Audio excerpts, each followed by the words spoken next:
Thanks, Scott. Our program today is about our nearby neighbor, the NBC Sports Group.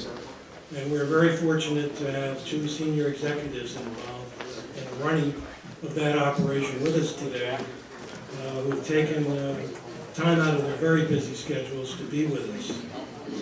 Dave Pietrycha is Senior Vice President, Chief Financial Officer, and exercises financial oversight over the entire group of NBC Sports Group properties.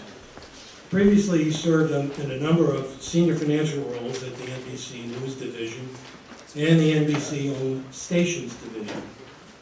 Dave actually started at NBC on the first floor of 30 Rockefeller Plaza, as finance manager of a small store that sells NBC merchandise.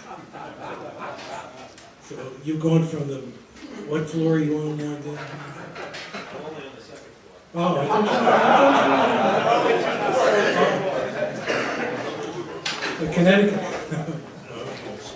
the Connecticut resident Dave has an undergraduate degree from St. Anselm and an MBA from Blatchley University. Rob Landau is also a senior vice president and has responsibility for all aspects of human resources, including talent, compensation, employee benefits, learning, and labor relations. As if that isn't enough, and I think he must be masochistic, he exercises general oversight over the information technology teams and administration of the Stamford facility.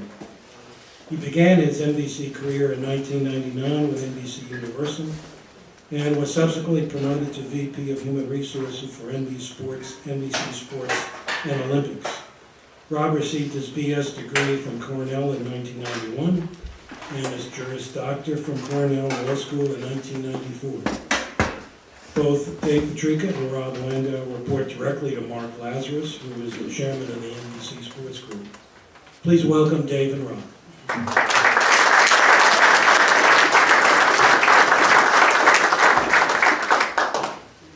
Thank you, Kier, and I'm just glad I don't have the BMW parked outside. I'm safe for now. Really, it's Dave and I are honored and always, ready and willing to talk to groups in the area and the like, and share a little bit of the excitement, enthusiasm that we have for our work and for what we do.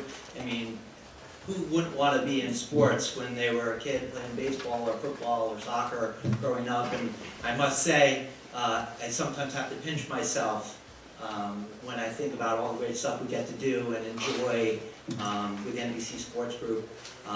It is the greatest job ever to be part of that. Although I was a cabana boy for 7 summers on the beaches of Long Island, and that rivals it a little bit at times.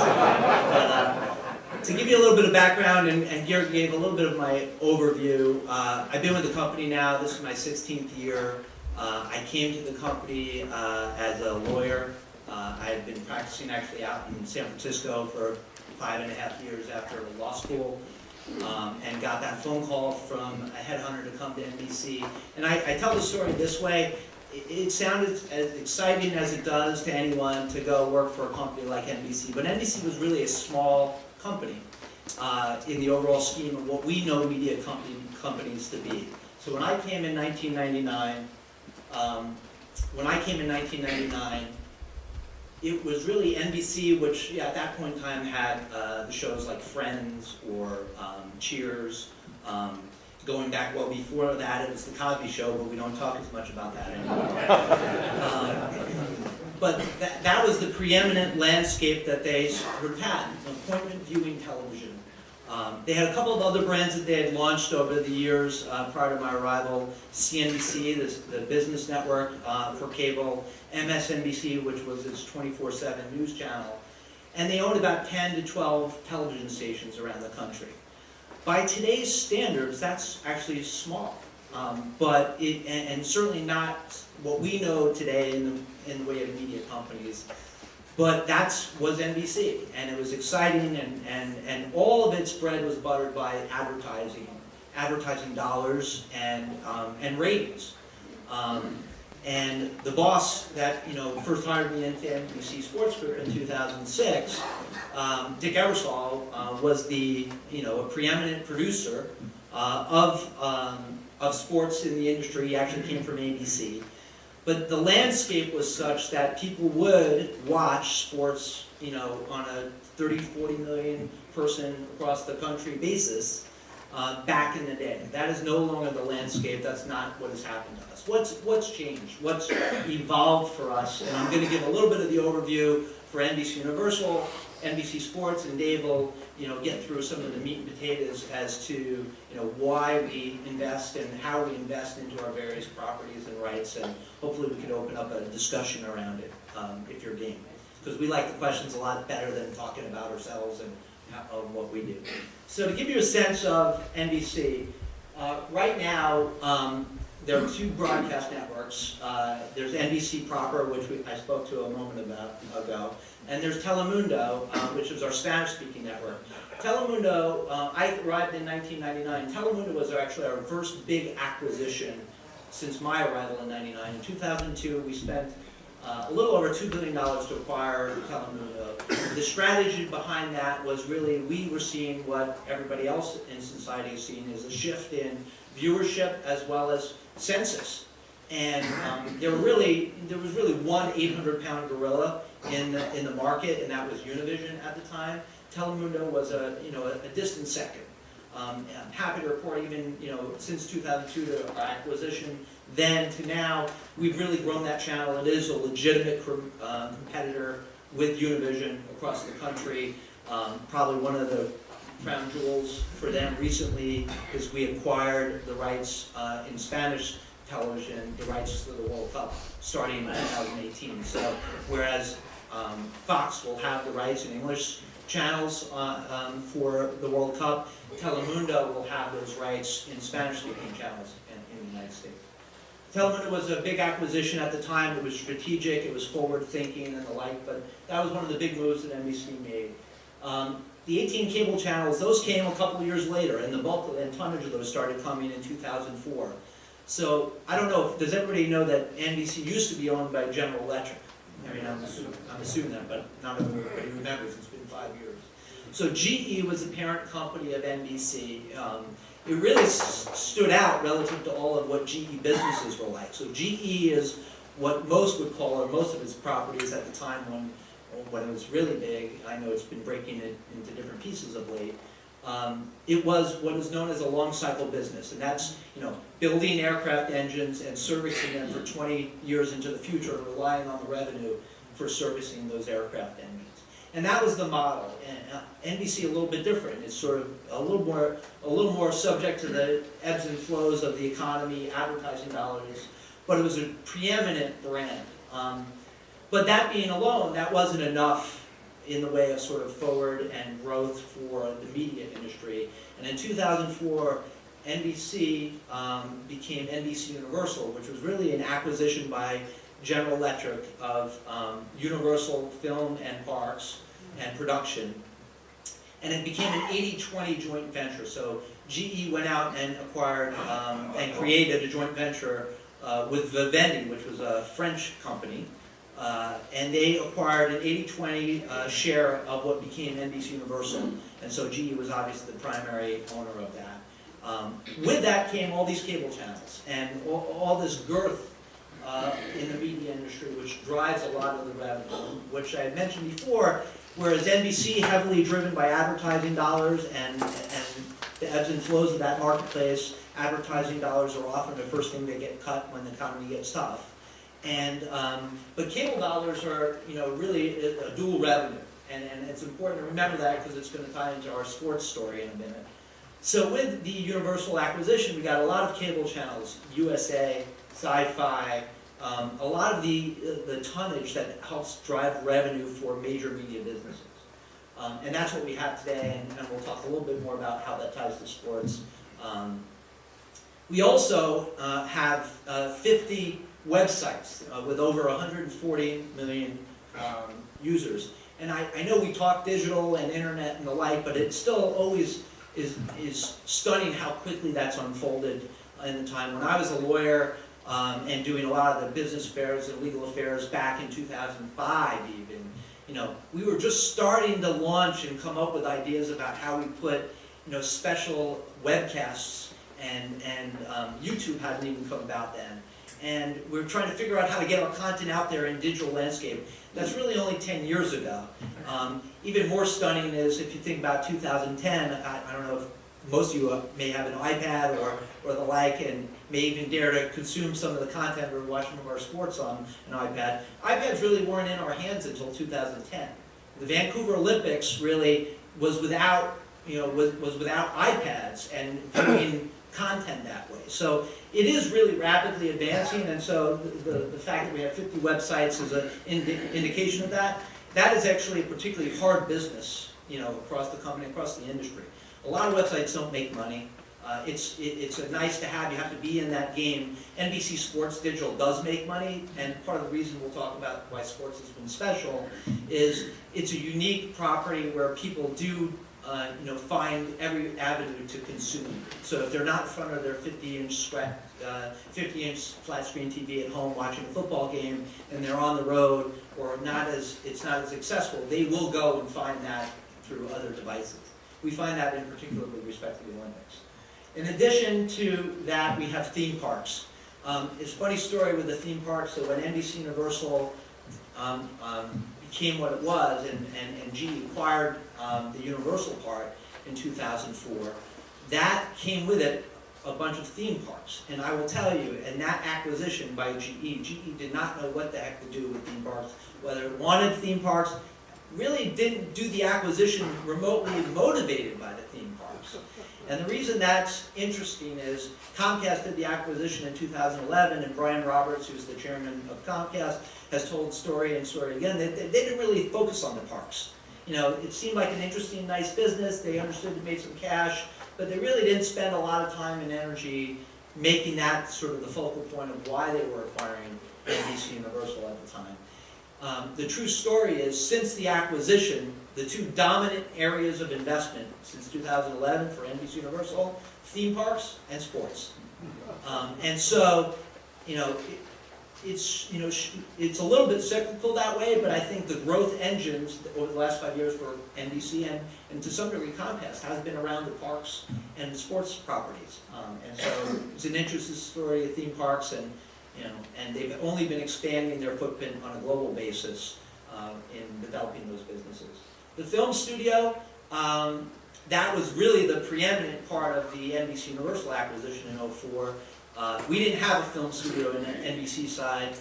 Universal did. It had a long legacy and history there, and terrific properties and assets. It's a very difficult business to predict. It's one of the areas I would say what GE struggled with a lot when they owned NBC Universal is, I tell the story, I'm hoping none of you raise your hands if you ever saw the movie Land of the Lost. You ever see that? I'm guessing you didn't, but now a lot of people did. So Will Ferrell was in that movie, and it was a huge, huge, costly endeavor for a film investment. And the movie bombed. And I think it scared the heck out of GE and NBC at that point, because it pointed out sort of the notable uncertainty around predicting films.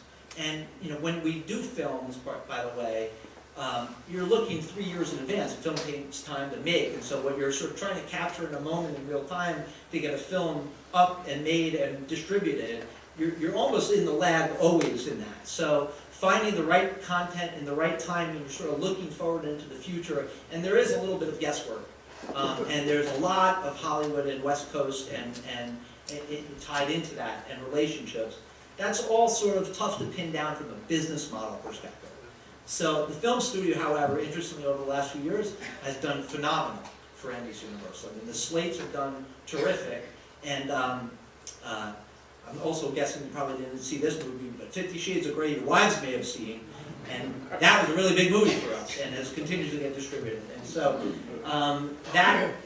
that's been the sort of cyclical nature of it, but film has had a good run for us.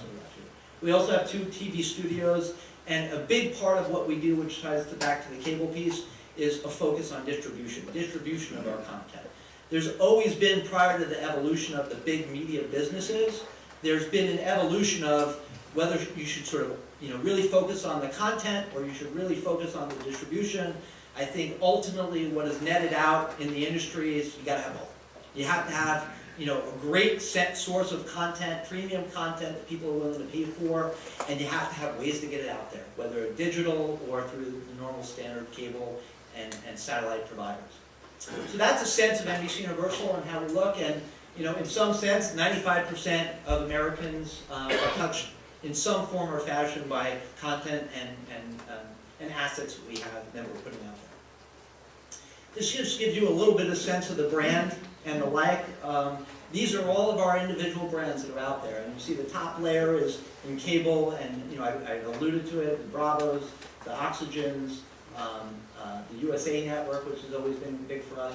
We've acquired a couple of those over time. Esquire is a newer one into the fold for us. Universal Sports, actually, just in real-time fashion, that was a site that we've sort of been on the outside of, but involved in for the last number of years. That's a property that was focused on Olympic types of sports, but on a year-round basis, because our prediction or hope was that people who were interested in the Olympics, followed the Olympics, they might want to consume that content on a year-round basis. I think the jury's still out on that equation for us, but we just acquired the assets of Universal Sports and a lot of the rights in the way of cycling and year-round sports that play out in the Olympics. Could be rugby, which is coming back to the Olympics in 2016 as well. In the broadcast side, you can see our brands. It's largely driven by news and sports and television and the like. In local media, we still have local stations around the country. We have one up in Hartford. We have them in all the major markets. We've sort of gone in and out. Dave will tell you more. He was in the local news side of the business for a number of years. It was a little bit of a challenge, about 8 to 10 years ago, is about what was going to happen with the local news business, and I think they've persevered and grown in those areas. Digital, that's been sort of the area we've put a lot of energy in growing and dabbling with brands. Some of the interesting things that we do in digital aren't necessarily always about media as well. So Fandango is really less about us putting out the content, but facilitating the consumption of it. And so having a way for people to buy tickets and learn about movies before they buy them, and getting paid on a basis or tied to their consumption of the product. An interesting tie to that with us, and it's probably down there as well, we also have as NBC Sports Group, we have the Golf Channel business, and we also have Golf Now. Golf Now is a business. Does anybody use Golf? I know we have golfers here. Golf Now? How do you like it? It works great. Yeah. So Played for $12 yesterday. yeah, there you go. So you may not. I'll ask the other question, which people say: do people use Open Table to make restaurants on a Friday? Yeah. All right, Open Table. So Golf Now is essentially the way I explain to people who haven't used it. It's sort of like the Open Table for tea times.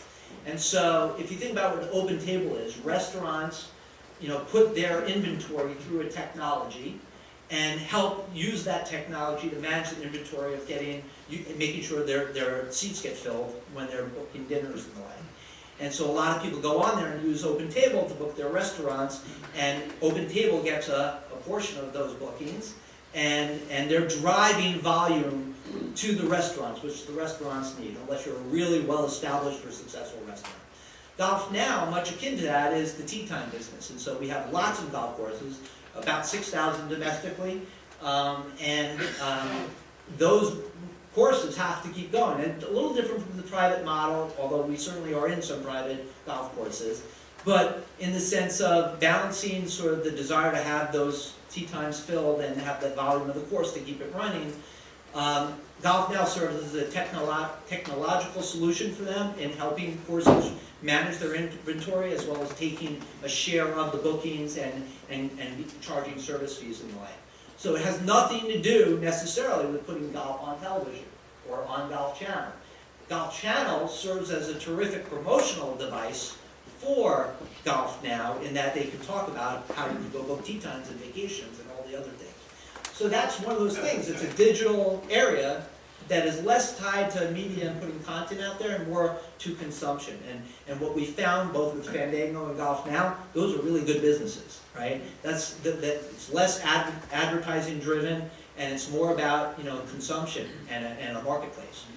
The big challenge right now with golf courses is just, you know, in the Tiger Woods world and whatever's coming afterward, you know, did the country overbuild on golf courses? Do we have too many of them? You know, is the volume now well ahead of what the demand curve is? And that's one of the big challenges for golf.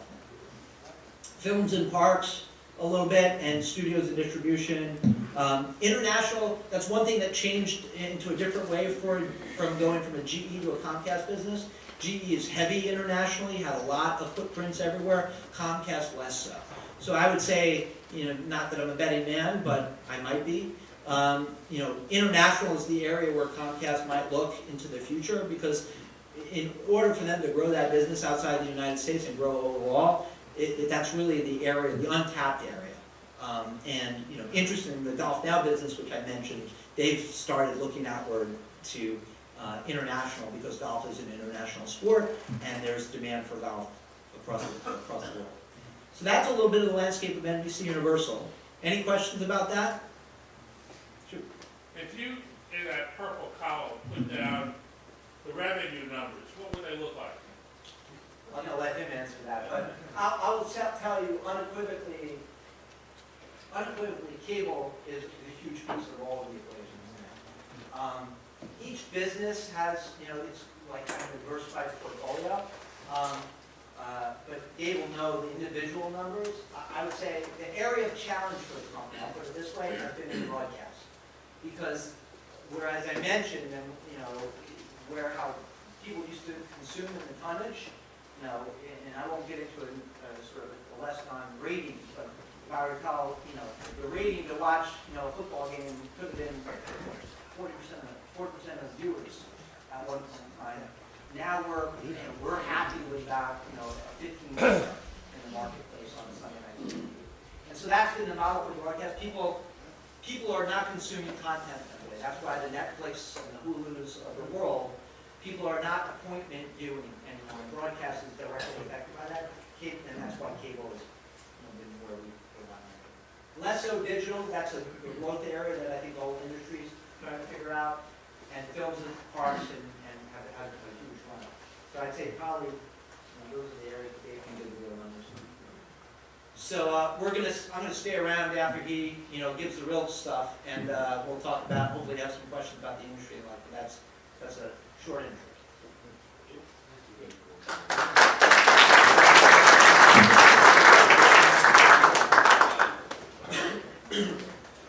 So, depending on the year, because film is so involved, film's having the best year they've had in 100 years this year. The first, Universal's the first studio to have 3 films in the same year across $1 billion in box office revenue. We had Fast 7, Jurassic World, and Minions, which is a follow-up to Despicable Me. And we'll never have a year like that again, but you know, film is going to generate. Mike, we can't hear that. Sure. Better? We got some hearing issues. Okay. Louder is better. I'll speak up. So the film business, you know, has had years when it generated as little as, you know, $40 million of profit. To this year, it's going to be like $1.4 billion.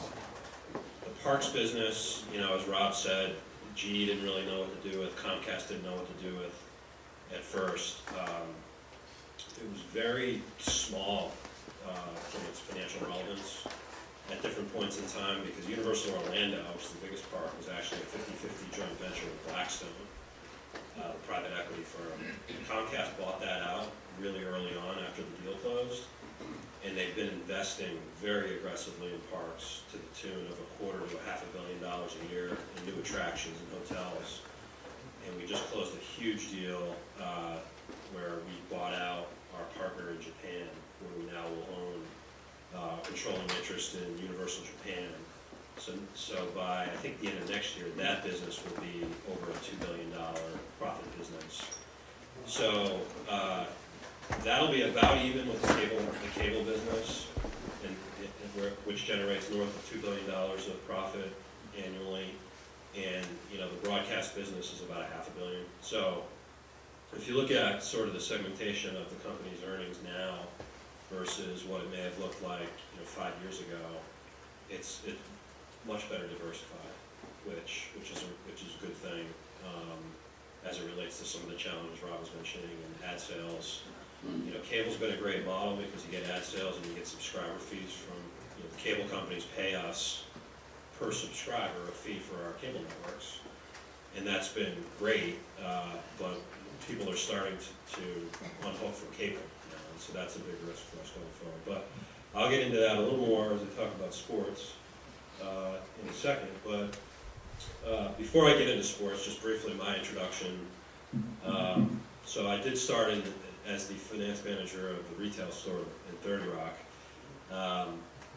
Before that, it was even an odder place that I began my career in the defense and aerospace industry, which you can't think of a place more opposite than media than defense and aerospace, where, you know, I was a defense contractor that built countermeasure systems for airplanes, really complex, you know, highly technical, engineered, you know, technology, and it was like speaking another language at that place to try to figure out what was going on. But I had a great experience there. I went through a leadership development program where I got to do different jobs for a few years and really learn finance and that industry, and they paid for me to get my MBA, so it was a great experience. I just didn't really like the industry. It wasn't as dynamic, and it was in southern New Hampshire, which is also a very different place than New York, obviously.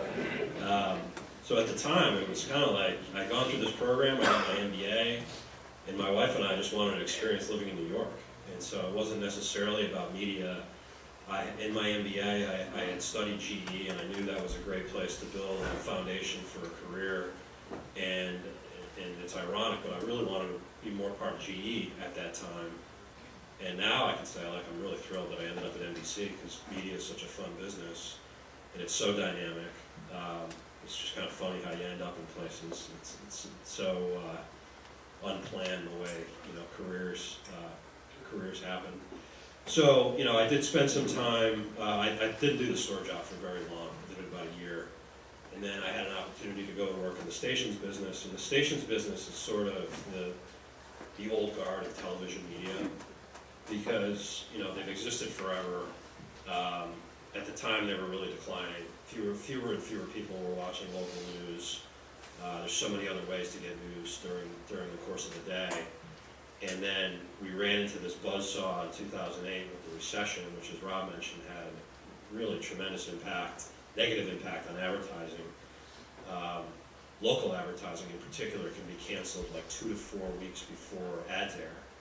So we had, you know, I remember a quarter when our ad sales, and I should say, local advertising is really auto heavy. So like auto dealers in a local market, you know, really use TV to reach potential buyers of cars, obviously. So over 50% of our ad sales were auto.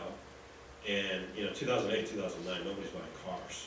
So the dealers are getting killed and they're canceling advertising. So we had, you know, a quarter, I remember a quarter when our ad sales were down 40% in the quarter. And that was our primary revenue stream. You know, producing news is a relatively fixed cost, you know, proposition. So in that amount of time, in a quarter, in 3 months, you can't really address your cost structure. So our advertising was down 40%, and our profit in that quarter went from $100 million the year before to $9 million. And it was just really scary. But I learned so much in that situation where, and I try to tell younger folks now, like, if you have a chance to work in a really bad business, it's so much more valuable for your career. You shouldn't always go to the place that's performing really well, because you don't learn as much. So I'm glad to say that sports is nothing like that, and our stations have recovered, and media has bounced back really well since like the 2009, 2010 timeframe. But all that I did in that business while I was there set me up really well, you know, to be in the position I'm in today. So anyway, enough about me. The NBC Sports Group, you know, has existed since the deal with Comcast closed about 5 years ago. And when I talk about the business, I like to tell people that, you know, it's kind of ironic, but NBC was sort of going out of business in sports before 2010, because with it only really being NBC sports on NBC proper, and only having advertising as the revenue stream off which to pay rights, it really wasn't sustainable. So we had lost NASCAR in 2002, it was 2004, NBA in 2002, and various other properties that we had had over the years, mostly to ESPN. Because ESPN had this great model where they had, they only relied on 30% of their revenue as advertising, and the other 70% was coming from cable fees, which is actually, I'll get to in a minute, a really bad thing for them now. But at the time, they could afford to pay a lot more to NASCAR and the NBA and anyone else to take rights away from us and other broadcasters. And so we went through, a period of time, I think actually between when we lost NASCAR and when we got the NFL back, because there was a period of time we didn't have any NFL on NBC. We didn't have anything. We had like a little bit of golf and a little bit of Notre Dame. Then we got Sunday Night Football back from, ESPN took Monday Night Football from ABC. And that was a big deal. And football is the one sport that can still sort of be sustained just on broadcast television. But we really couldn't do any other deals. So I think there was a point when the sports group, or really NBC Sports, was less than 100 people. And it was real. The Olympics was a separate unit, and the Olympics was a small group as well. It hired a lot of freelance employees every 2 years. But then the deal happens in early 2011, and Comcast actually owned networks that they contributed to the deal.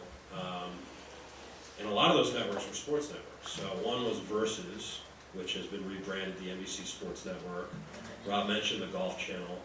And there were also, about, at the time, I think 10 regional sports networks, which actually still have the name Comcast Sportsnet, even though we manage them in NBC Sports Group.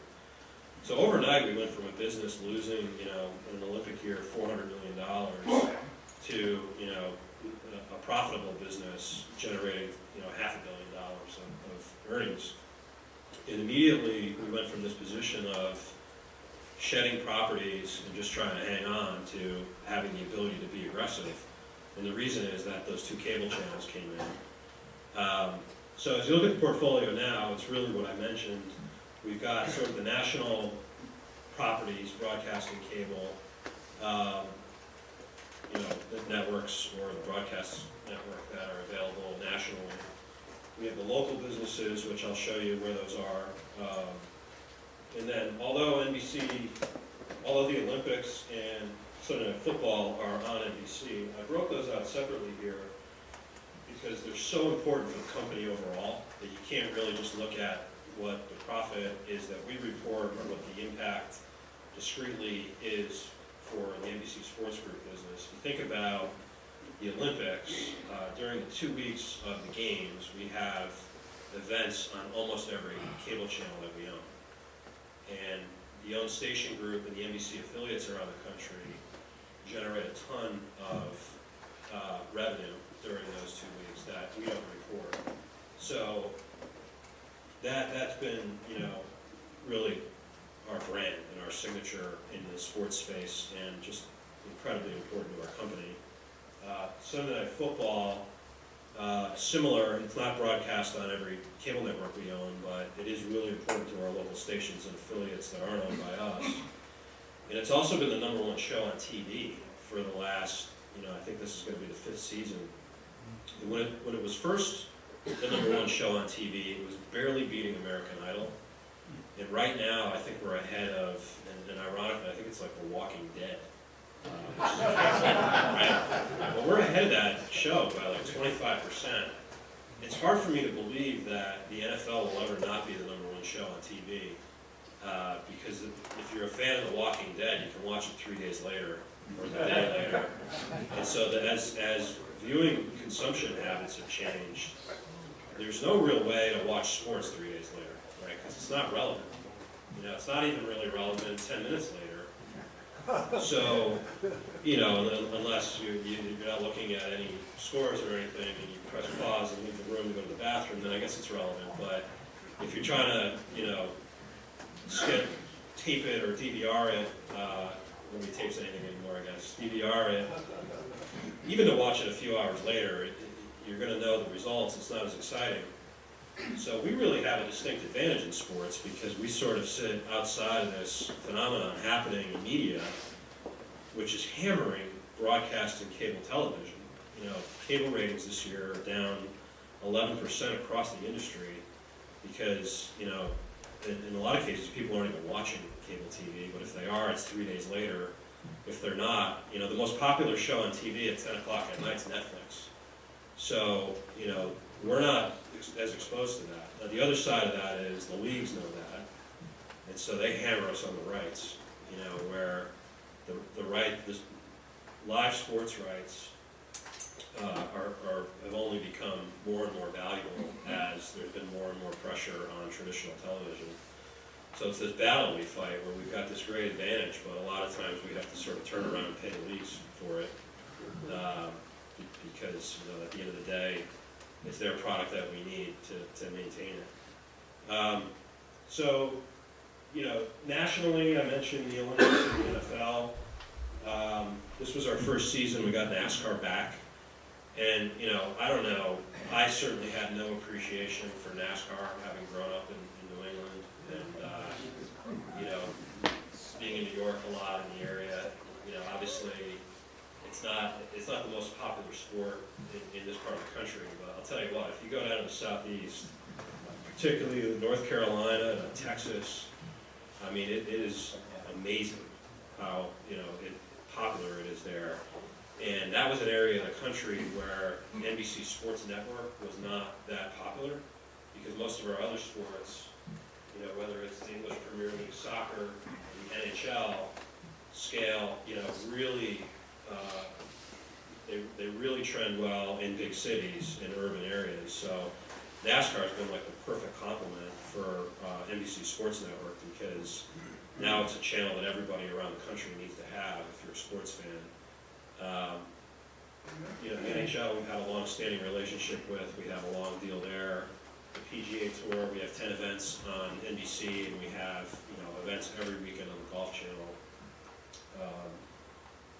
The Ryder Cup we just extended last year through, or this will be the first year of our new deal in 2016. We have that deal through 2030.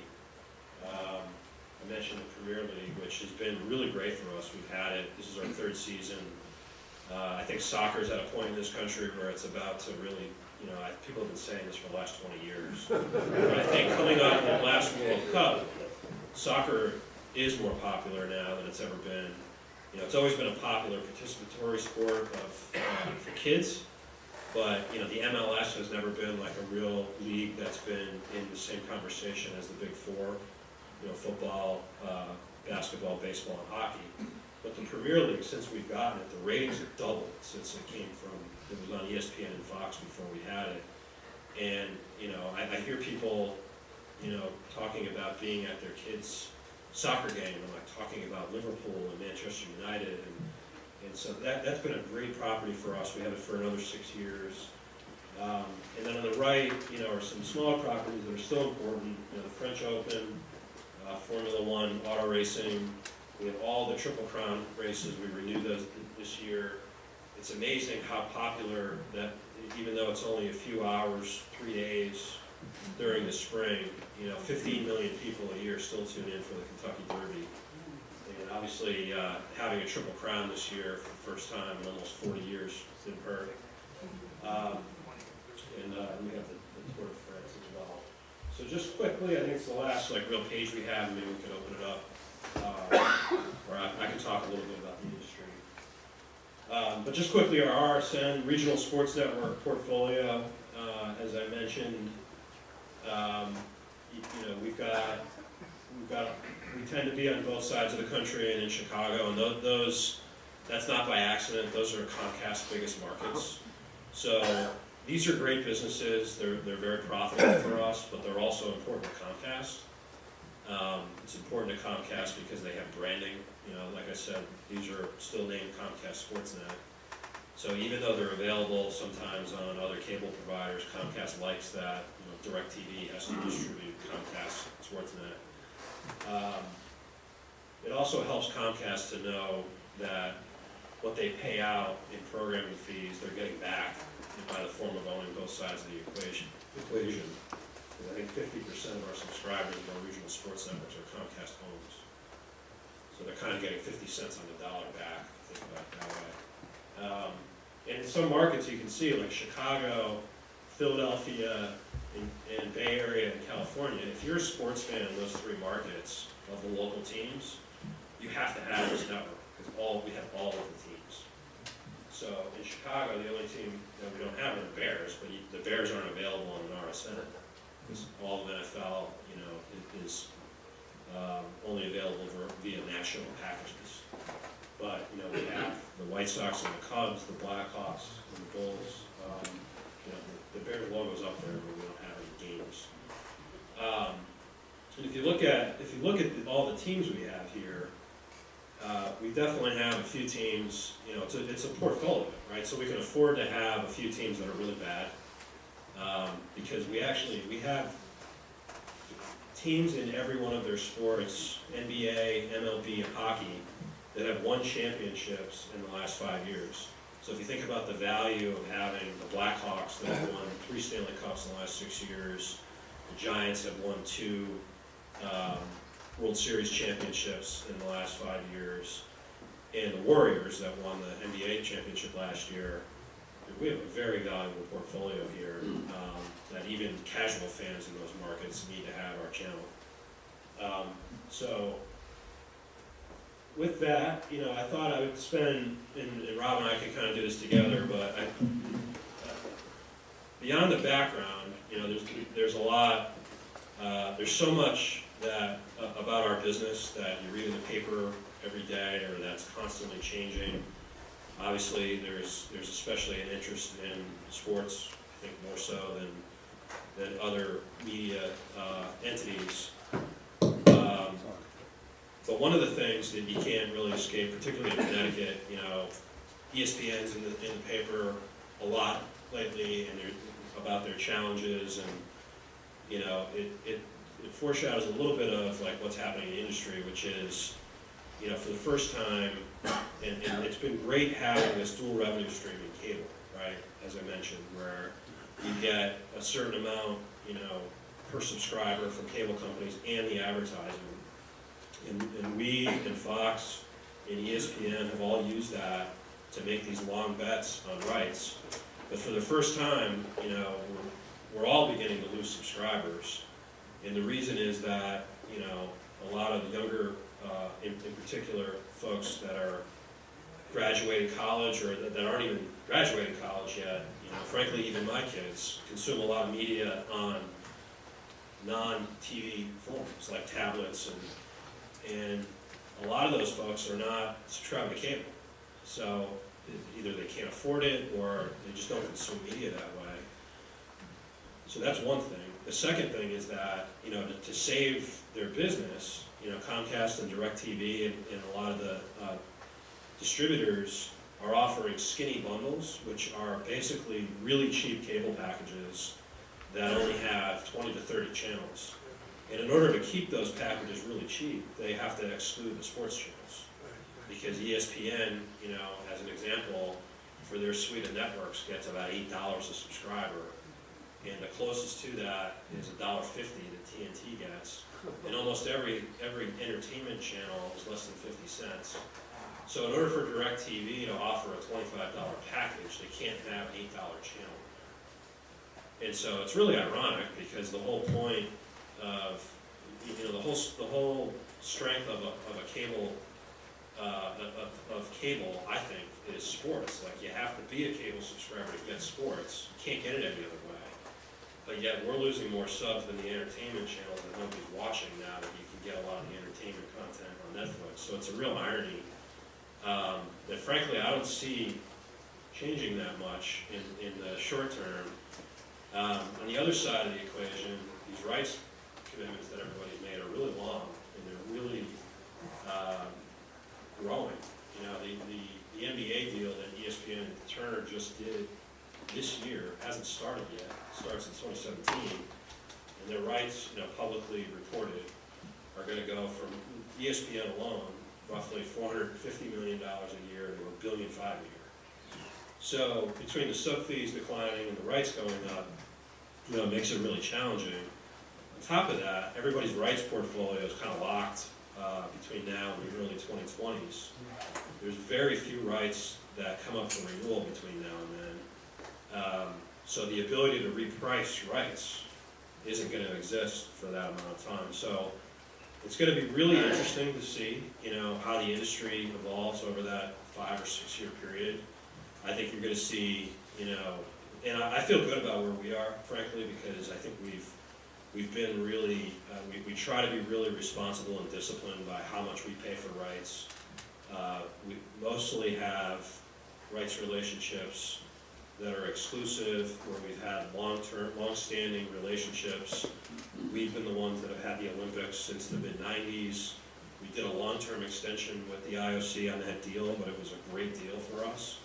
We didn't double our rights or anything like that, but unfortunately, I think you're going to see a lot more, negative news about, paring back costs, or you're going to see groups getting a lot more aggressive on offering products outside of the cable bundle. If you're a super fan of college basketball, ESPN may put a package out there that they'll charge you $10 a month for, where you can get more than you would if you just tuned into their channel. So anyway, it's not, I wouldn't say it's all doom and gloom, because I would gladly take our hand over some of the entertainment networks, and I think news is challenged as there's more and more ways to consume news. I think we're well positioned, but it's uncertain. I would say it's murkier than ever of what the TV landscape looks like 10 years from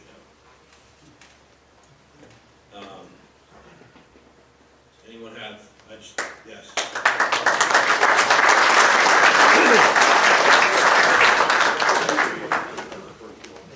Along those lines, early September, Universal Sports has Volta and the World Track and Field Championship, and you don't get that around here on cable vision. Meanwhile, NBC Sports Network is showing hunting and fishing reruns. What's the economic story behind that? It's a good question. A lot of that legacy, there used to be even more of that when it was Versus, and before that it was Outdoor Life. The hunting and fishing content is actually time-buy programming, which means that the producers of those programs buy the time from us, and they air their own advertising. And they tend to air at a time of day where the audience is just, there's not a big audience, right? Because people are at work. There's some places where that's not true. There's some times when we air at prime time. But purely black and white economics, it's more profitable to air time-buy programming than it is to air anything else. Universal Sports, though, that acquisition closed Monday. So yeah, the ink isn't dry on the deal. The plan for that content is that some of it will be on NBC Sports Network, which is great for fans of cycling in the case of the Vuelta. The Universal Sports Network was only available in 4 million homes, and the NBC Sports Network is available in 80 million homes. So the best stuff that was on the on the Universal Sports Network will have much better exposure. If we can't fit it on the NBC Sports Network or any other cable channels that we own, it'll be available digitally, but it'll also be available digitally to a lot more people. So I think ultimately that transaction is going to be great for fans of those sports, because those sports will get a lot more exposure. Yes? Will the elected believe that NBC Sports has physical presence in Connecticut? What is the breadth of that presence? Did the state promise incentives to you, and what did you obligate yourself to get that incentive? Take that one. We'll tag team. So the answer is yes. I don't know if you've had the opportunity, but an exit behind on exit 9, we moved in 2013 into a facility that used to be the old Claro factory there. Actually, the story behind that was, and Dave gave a little bit of, NBC Sports was, really on the precipice of what was going to happen to it, and the Comcast acquisition recharged that. And I'll just give you a sense of the scale. The Comcast NBC Universal acquisition cost around $30 billion. Since that time, Comcast has invested almost $40 billion in sports alone. So in 5 years' time. Inclusive of that is they invested in having us go build this facility in Stamford. And the reason was very simple. We had 5 different populations, 3 different rooftops in the Northeast. 2 had already been up in Stamford. So the Legacy Versus production facility was already in Stamford. NBC Olympics and its digital teams were up in Stamford as well. We had our New York hubbed operations for Legacy NBC Sports and Olympics. And the Comcast side of the equation had 2 groups of people in Philadelphia sitting in the Comcast tower. All of us running out of space. And we certainly were debating what to do. And it so happened in the fall of 11, a combination of these kinds of concerns and footprint and need for growth all came to a head. And so we struck a deal, and we kind of knew Chelsea Piers was already thinking about building there, so we thought it would be kind of cool to have a sports campus, which we did. And they opened a year before us, and we now have 600 people, full-time staff there, plus production and lots of freelance employees working there. We also built a parking deck to allow for more cars, and that was part of the deal. There are dialogues with the state that our people and our tax folks take into account. Without going into too much detail, one of the major pieces of it and some of the credits that we get, there was something called a First 5 program, which the state had here in Connecticut to incentivize companies in the space of production and media to come and avail themselves of certain credits and rights. And we took advantage of that. But I wouldn't say it was necessarily the sole motivator. We were running out of space, needing to grow, and had to put everybody under one roof at some point. And Connecticut was a terrific starting point for that. And in that transaction, some of the benefits of that are tied to our obligations that we make in hiring. And so we made commitments to the state to, create and establish jobs up here in Connecticut, which we've over-delivered upon, significantly since the deal was struck initially to move up here. Right, so just for perspective, we have a long-term lease. We invested, probably getting toward $200 million into infrastructure and the build-out plant to qualify for the credits we've gotten. Rob mentioned the employee commitment. We also, to get a certain credit that we're eligible for, we have to use Connecticut-based vendors. So there's a lot, of our spend and our hiring commitments that really directly benefit the economy. And I think, Connecticut was definitely, we wanted to get to Connecticut, but it wasn't the only option. So that sort of swayed us over the line. Yes?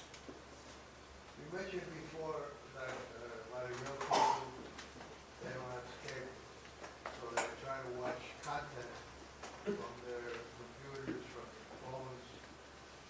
There are also people called cord cutters. I'm sure you've heard the term. Every day. As cable prices go up, and they do almost every few months, there will be more and more cord cutters. So your content is, a lot of your content, for example, with Golf Channel, is not live streamed over the internet, and a lot of your other content is not live streamed.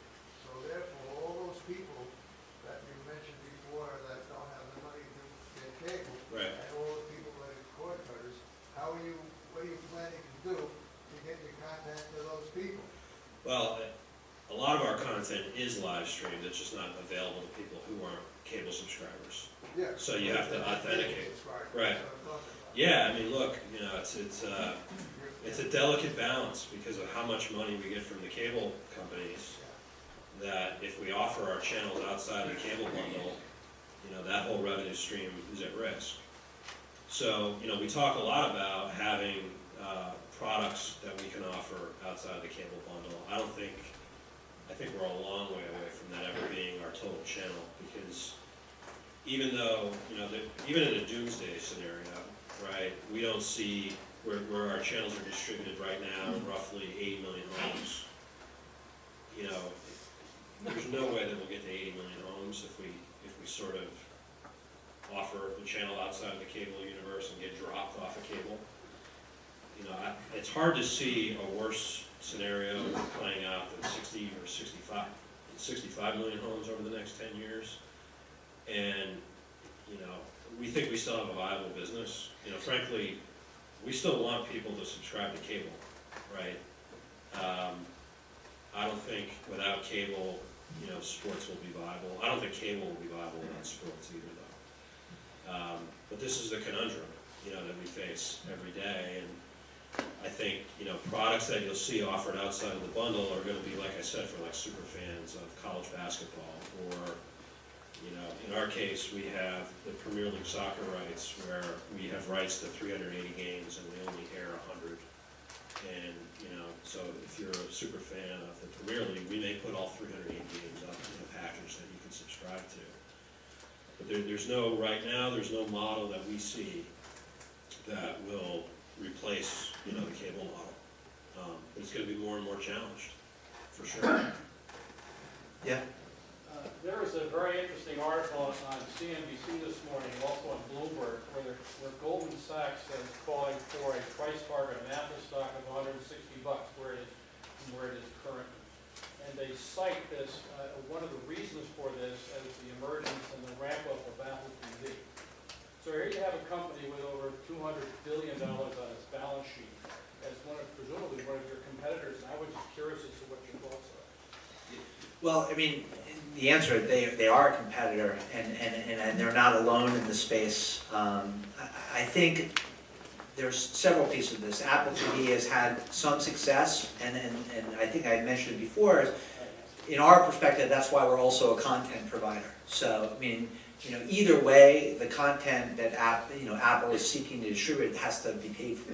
And so to the extent we have premium content and we're relying upon Apple as another source to deliver it, those markets will be tapped out. Comcast, within the last year, struck a deal with Netflix to get a little bit of the money and revenue that Netflix relies upon to distribute their content. So Apple's a real competitor. It's a competitor in a lot of spaces, in technology, media included. They've also, looking at developing cars.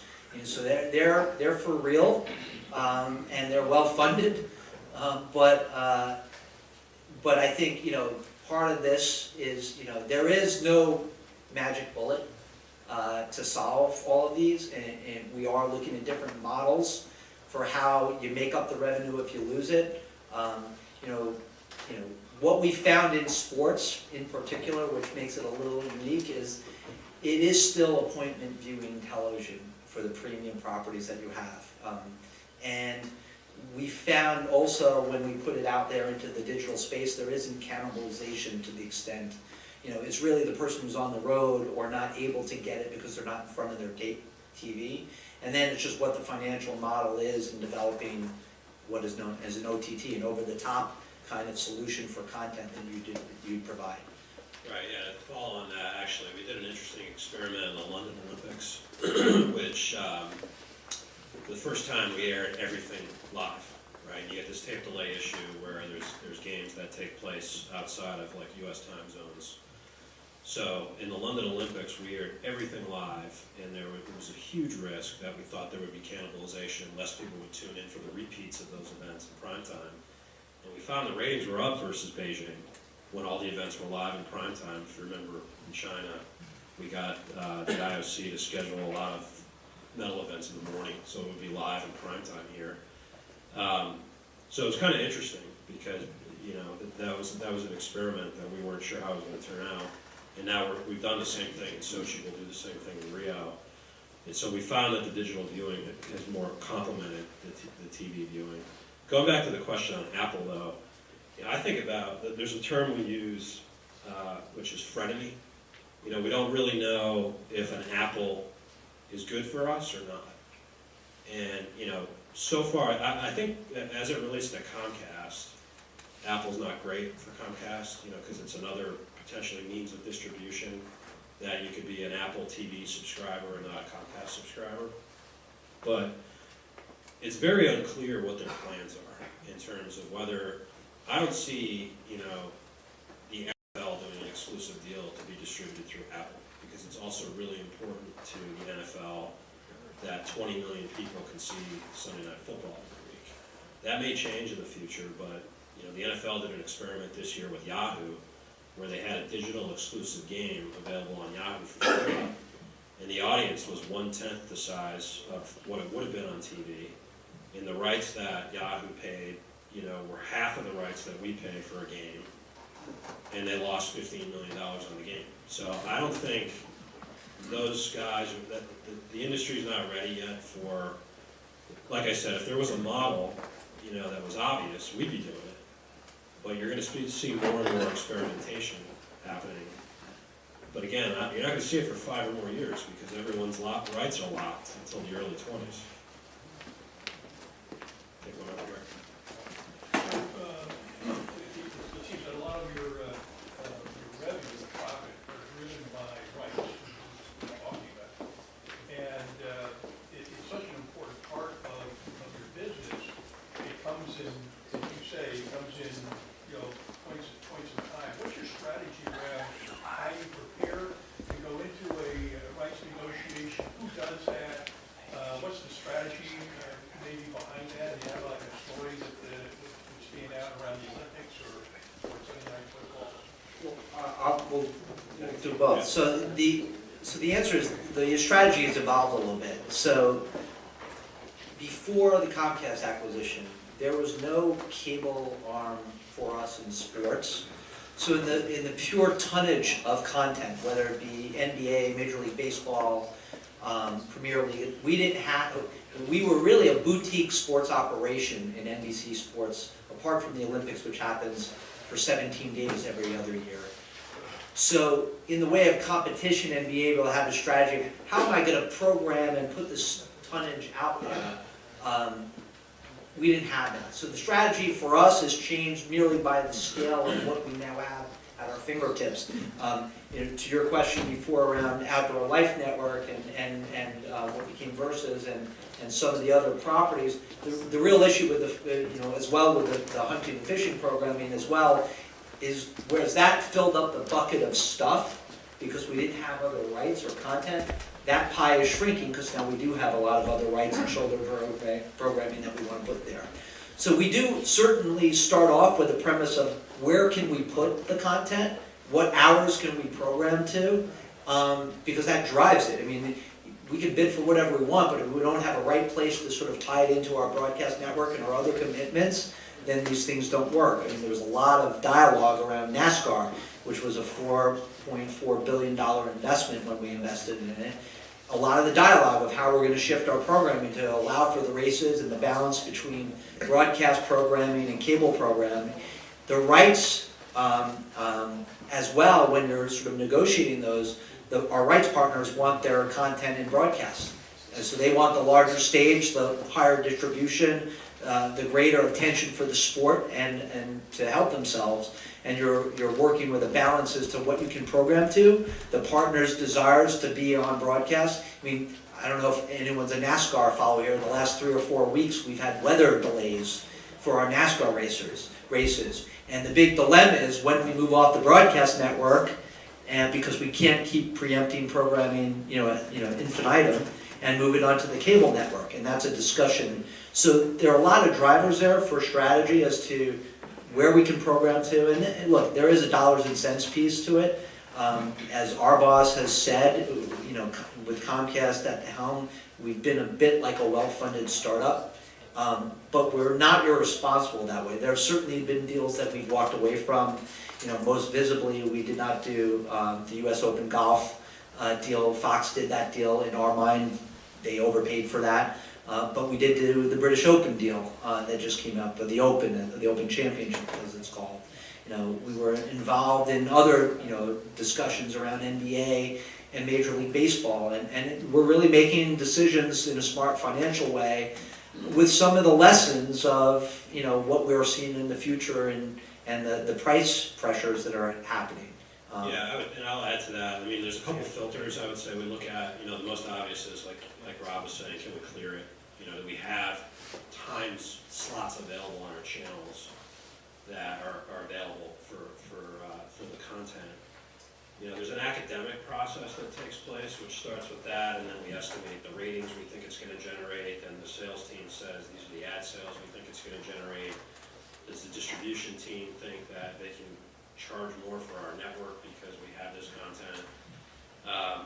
We look at all of that, and then we look at the rights that group is getting paid now. What's the market likely to be for those rights? And so we come up with a profit and loss projection for the property. There's also strategic filters around whether a property is a good fit for us. And I'll give you an example. The Big Ten college product, basketball and football, is one of the only things that's up between now and the early 20s. And, it's great content. A lot of times, Big Ten football are some of the highest rated college football games in the course of the fall. Because frankly, I won't say, we look at everything that comes up, but I wouldn't say, the Big Ten is going to be our highest priority. The reason is that there's a lot of college product on the air. When you turn on your TV on a Saturday afternoon in the fall or in the spring, there's 30 football games and 30 basketball games on at the same time. And so what you're buying is, 4 or 5 huge ones. Our point of view is you can't really be relevant in college sports if you have one conference. Now we have Notre Dame, it's a long-standing relationship, it's really good for NBC. But if we really wanted to go heavy into college, we need to have a strategy about the Big Ten, the Pac-12, the SEC, the way ESPN has. So what we try to do, and I alluded to this earlier, is we try to have these exclusive relationships and have properties that you can only get on our channels. So the NHL, the Olympics, the Premier League, we have the second season of NASCAR, we have football on at the only time of day that there's only one game on. If you're fans of those sports, you have to have our networks, as opposed to if you're a fan of college football, you don't have to have Fox Sports 1, because there's a lot of other college football on at the same time. The only other thing to add to that is, because of the local approach that we have with the regional sports networks, some of those sports get solved for us locally, because the truth is, and I think this is probably part of the challenge for the NBAs, and football's different from this, but the NBAs and the Major League Baseball, how many people are watching a game on a national basis in a non-playoff scenario unless you're living in that region and are interested? Do you care as much to watch the Yankees if you're living in California when they're on national? The answer is yes, but not to the same degree as maybe Sunday Night Football. And basketball is a little bit better than that, in that some of their star players, and especially LeBron James now, has been able to sort of make it a little bit more national, and that's why they've been able to charge a much higher price for their deal that they just did. But that there is a balance in our portfolio that we have and that we like around the local focus as well with teams and marketplaces, because people do care about that. I mean, for sure, SNY, which we own a small minority stake in, was thrilled to have the Mets go to the World Series, and that did wonders for them as an entity and financially.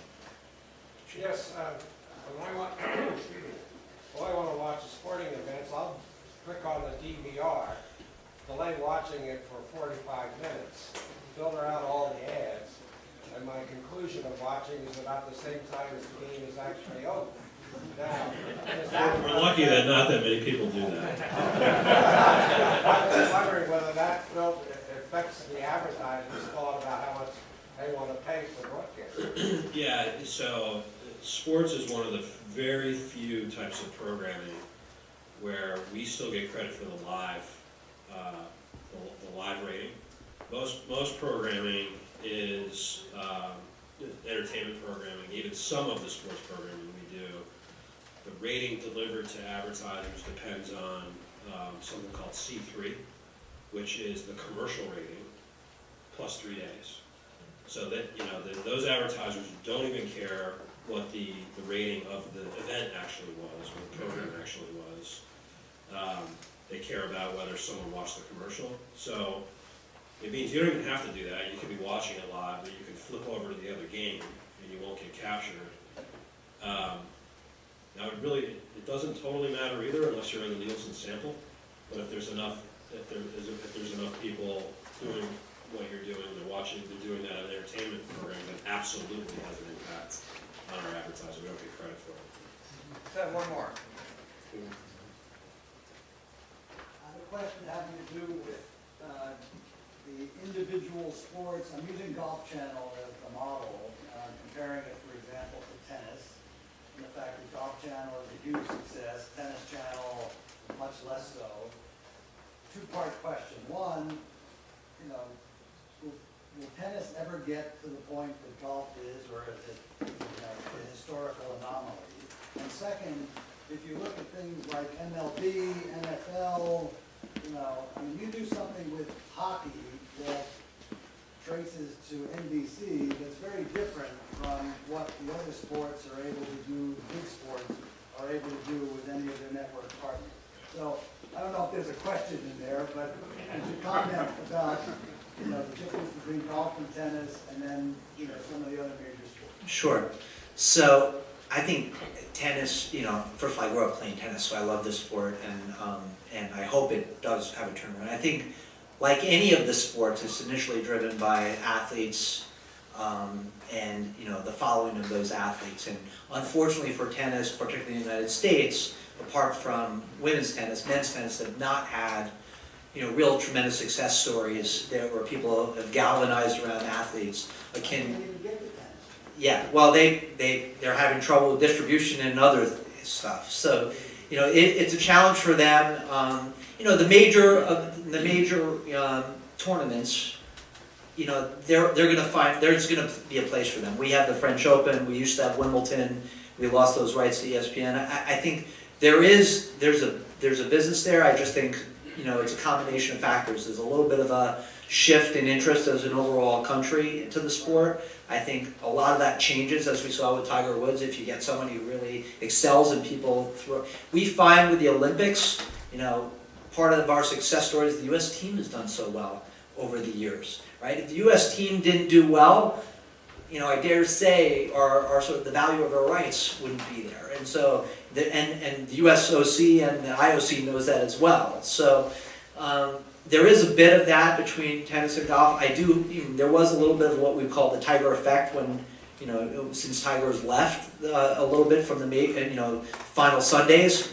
I think it's over the last year, some ground has been made up because there is excitement around Jordan Spieth, and that brings viewers and attention. So it is a little bit people-driven. I think all of these businesses are sort of going through shifts as to, sort of viewership or participation. The good story about golf, even more so than tennis, is you can play it, for your entire life, for the most part. Golf, you can start playing, when you're 8 and, keep playing when you're 90. Tennis, not so much, and so there's a little bit of a difference there. There's live programming from 5 golf tours. Yes. You can saturate the market with Yes. programming. Yeah. Effectively, we're the league network for golf because there's 5 tours and no one can do it on their own. Not, just to put a pin in the Tiger Woods point, when he plays and he's competitive, the ratings are 30 to 40% higher than when he's not. So it draws in casual viewers. And if you look at the trajectory of the Golf Channel, the distribution peaked in 2010, shortly after his meltdown. And, we've stabilized, but we had a couple tough years with golf where that wasn't the case. I think if the Tennis Channel was launched at a different time in television, when like Agassi and Sampras were playing in those epic battles, and I'm not sure that the professional sport is in a great place, and I just don't see with Federer and Nadal at the end of their careers, it's hard to see that changing in the short term, and unfortunately it's just bad timing because now there's more and more pressure on cable. I don't think you're going to see more channels being launched. I think channels are actually going to go away over the next 10 years, and there's going to be fewer channels available. Just to answer your other question, though, is what makes us different, and sort of how do we sort of position our sports and our partnerships. one thing, and Dave didn't have the benefit of it, I did, working with Dick Ebersol over the years. And I will say there's a legacy that has lasted, throughout his tenure and even since a lot of the people who still work with NBC Sports are people who he hired and trained. There is a culture around NBC Sports that is, I would say, a little bit different. We are very big on the storytelling and about the sport itself and the coverage of it. Up until now, that has been our legacy around him, and that leads into how we cover sports and super cover in our partnerships. The Premier League, frankly, you could ask them as to what we've done for their product and coverage of that sport and that league. That helps grow the value of their property, that helps bring ratings, but it all starts with your approach about how you're going to partner with your league partner. And Sunday Night Football didn't exist prior to 2006. There was Monday Night Football up until then, and in fact Monday Night Football, which Dick, when he was at ABC, was involved in. And within 3 years' time, Sunday Night Football overtook by far what Monday Night Football was doing. And that's a combination of factors. It's a good deal, it's the ability to flex in and out of games, it's the promotion of the content, the storytelling. I mean, there's lots of stories there, but I think that has been, in my tenure, now 10 years plus with NBC Sports, that's been the legacy and what makes us a little unique when we go and sit down and talk about rights extensions and people wanting to stay with us. It was a fascinating business. Thank you.